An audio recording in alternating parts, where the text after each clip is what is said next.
ल सोल्टी hello guys बारीहरुमा बारी बाटो यस्तो छ के भन्नुभयो सोल्टी के नसार्नु किन यत्रो बाढ छ के को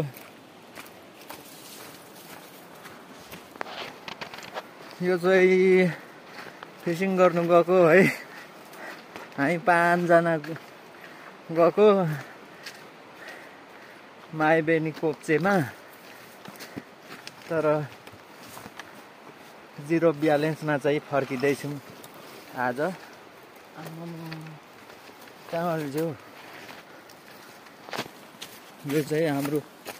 पहिलाको पुरानो बाटो हिँड्ने अक्कर भिर हजुर